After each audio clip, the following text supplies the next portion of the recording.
Assalamualaikum warahmatullahi wabarakatuh. Bersama lagi dengan Bu Widyasti dalam pembelajaran Bahasa Indonesia SMP MTS kelas 8. Pada kesempatan ini kita akan belajar tentang menyajikan teks eksposisi. Bagaimana cara kita menyajikan teks eksposisi? Mari kita bersama-sama untuk mempelajarinya. Namun sebelum kita membahas materi ini, perlu kita tahu dulu tentang tujuan pembelajaran pada kali ini. Tujuan pembelajaran yang akan kita capai pada pembahasan kali ini adalah yang pertama, menjelaskan langkah-langkah menyajikan teks eksposisi. Kemudian yang kedua, menyusun teks eksposisi. Kemudian bagaimana langkah-langkah menyajikan teks eksposisi? Kita lanjutkan. Langkah-langkah menyajikan teks eksposisi atau menyusun teks eksposisi. Kita awali yang pertama dengan menentukan tema tulisan. Kemudian yang kedua menentukan tujuan penulisan. Kemudian yang ketiga mengumpulkan bahan tulisan. Kemudian yang keempat menyusun kerangka tulisan. Dan kelima mengembangkan kerangka tulisan. Kemudian bagaimana cara menentukan tema tulisan? Ya, sebenarnya apa itu tema? Ya, tema itu adalah suatu gagasan, ya, persoalan atau masalah utama yang akan dikemukakan oleh penulis. Jadi sebagai apa yang menjadi permasalahan yang dibahas dalam tulisan tersebut. Nah, caranya bagaimana untuk menentukan tema ini?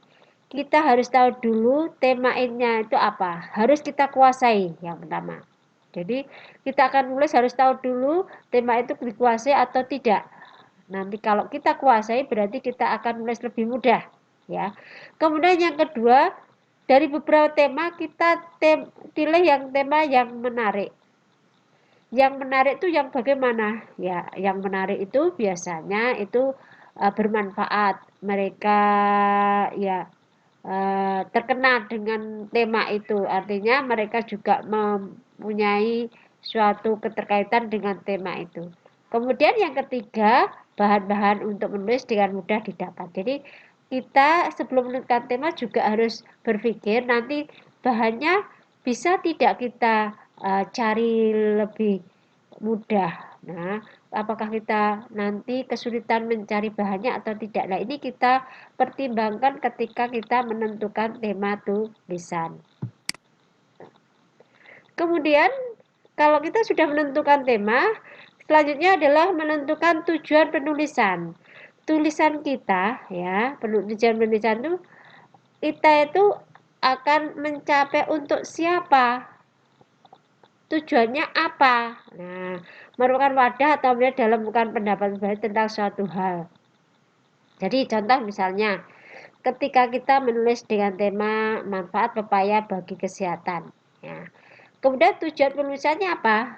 Ya, untuk mengungkapkan pendapat kita tentang hal tersebut. Hal apa? Ya, tentang manfaat pepaya. Jadi yang kita tuju, ya, tulisan kita untuk apa yang akan kita tuju. Nah, ini harus kita tentukan tujuan penulisannya, ya.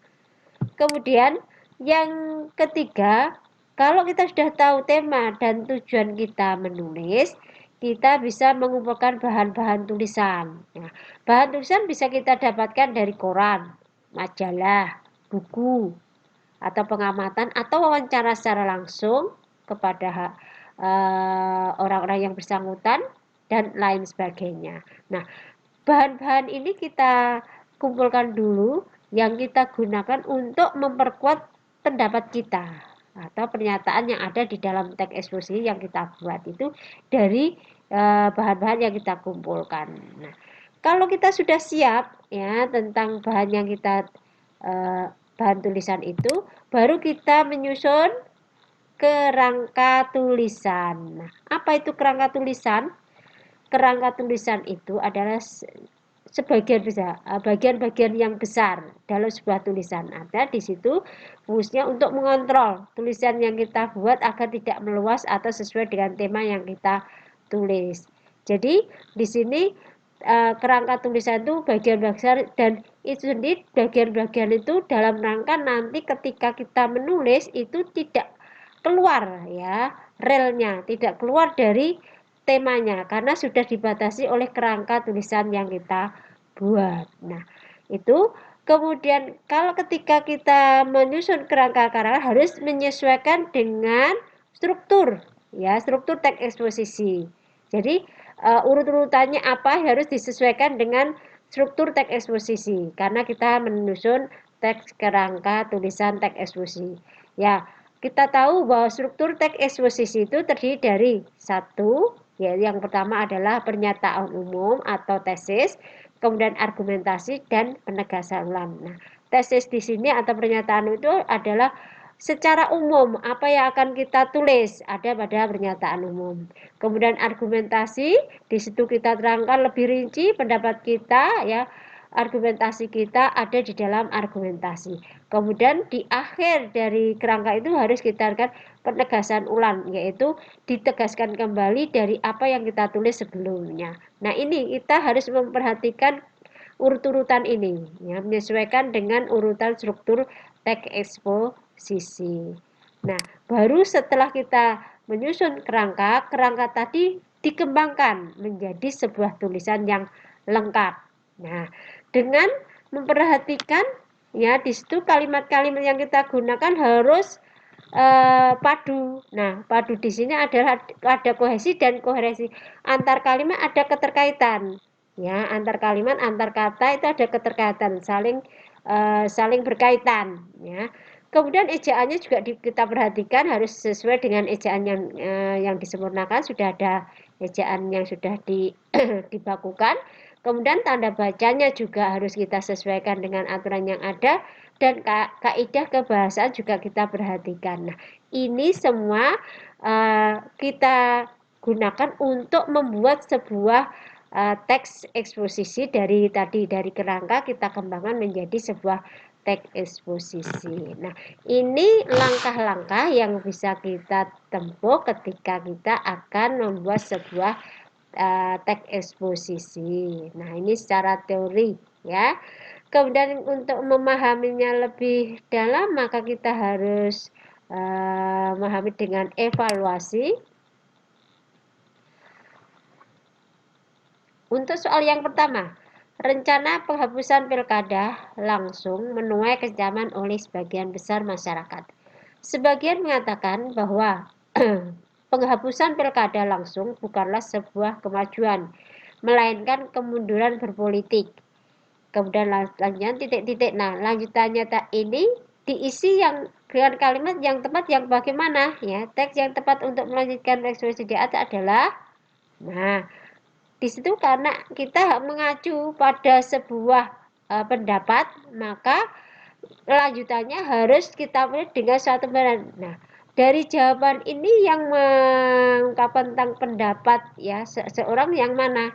Yaitu yang jadi menurut beberapa anggota DPR pilkada langsung hanya memboroskan anggaran negara. Nah, ini pendapat. Nah, ini untuk meneruskan dengan kalimat yang tadi ya yang berkaitan tadi termasuk dalam cara membuat suatu teks ekspresi harus memperhatikan kepaduan. Jadi keterkaitan antara kalimat sebelumnya dan selanjutnya. Kita klik apakah ini adalah jawaban yang benar. Ya, benar ya. Kemudian pertanyaan yang kedua, padatnya jadwal pelajaran di sekolah menyebabkan aktivitas siswa untuk belajar tari tradisional di luar jam sekolah semakin sulit. Meski demikian, tari remo, salah satu ikon produk seni dan budaya Jawa Timur, masih diminati anak-anak untuk belajar tari remo. Kata Dini Aryati, pemimpin Sanggar Tari Remo. Laboratorium Remo di sela-sela pembukaan Festival Budaya di Surabaya, Kamis 31 Mei. Nah, judul yang tepat ya, yang ada teks tersebut di atas yang mana? Nah, kita harus tahu dulu judul itu yang bagaimana. Judul harus menggambarkan isinya, itu cirinya. Kemudian yang kedua ada judul itu dikemas dengan bahasa yang menarik, ya karena itu awal dari hal yang kita baca adalah judul. Ya, Di antara ini mana yang merupakan judul yang baik dan sesuai dengan teks di atas? Kita lihat, tari remo masih diminati anak-anak, atau tari remo sebagai seni budaya Jawa Timur, atau festival budaya di Surabaya, atau ikon budaya Jawa Timur. Nah, yang tepat karena menggambarkan dari isinya mestinya yang B. Di situ ada tari remo sebagai seni budaya Jawa Timur. Nah, kemudian pertanyaan yang ketiga, berikut yang merupakan pernyataan umum atau tesis dalam sebuah teks eksposisi adalah apa itu tesis atau pernyataan. Nah, pernyataan umum itu isinya tentang hal secara umum yang ada dalam teks tersebut, secara umum dari pendapat yang ada di dalam masyarakat. Nah, di sini yang mana yang diantara yang cocok yang pernyataan umum? Pendidikan merupakan hal yang sangat penting. Ini pendapat yang mungkin tidak lengkap ya. Masalah kesejahteraan belum menjadi salah satu masalah pendidikan Indonesia. Ini juga bagian ya. Jika dibandingkan dengan negara, pendidikan Indonesia bisa dikatakan sangat tertinggal. Nah, ini juga yang tepat adalah yang untuk kalimat yang merupakan pernyataan adalah masyarakat Indonesia sudah terbiasa dengan pendidikan seadanya. Nah, ini konsep umum yang beredar di masyarakat sudah umum. Nah, ini kita klik. Ya, benar. Kemudian nomor 4, fakta yang disampaikan pada teks eksposisi berguna untuk apa? Nah, di dalam sebuah teks eksposisi itu ada fakta, ada pendapat. Nah, fakta digunakan untuk apa? Nah, dalam sebuah teks eksposisi kita harus menggunakan faktanya. Itu untuk tujuannya adalah apakah menyimpulkan isi, atau memberikan pendapat, atau memunculkan imajinasi, atau memberikan pesan. Ya, dari sekian jawaban ini yang paling tepat yaitu fakta itu digunakan untuk memperkuat pendapat. Kita klik. Nah, benar. Kemudian nomor 5. Pernyataan berikut yang bukan merupakan langkah menyusun teks eksposisi. Ya, tadi dalam langkah-langkahnya pertama kita menentukan tema tulisan. Ada. Yang ini yang ditanyakan bukan ya. Jadi yang tidak merupakan langkah-langkahnya. Kemudian yang kedua, memperbagus tulisan. Ini tidak mesti ya, tulisan itu bukan yang penting isinya ya. Kemudian dalam arti tulisan bukan isi ya di sini. Jadi berarti yang bukan adalah yang ini ya, yang langkah yang memperbagus tulisan. Kalau menentukan tujuan itu jelas, menyusun kerangka jelas. Berarti yang tidak adalah yang B. Nah, ini nilai Anda 100. Nah, ini evaluasi yang bisa kita bahas pada kesempatan ini agar bisa memperdalam dari pembahasan sebelumnya. Dari saya untuk kesempatan ini saya cukupkan sekian. Wassalamualaikum warahmatullahi wabarakatuh.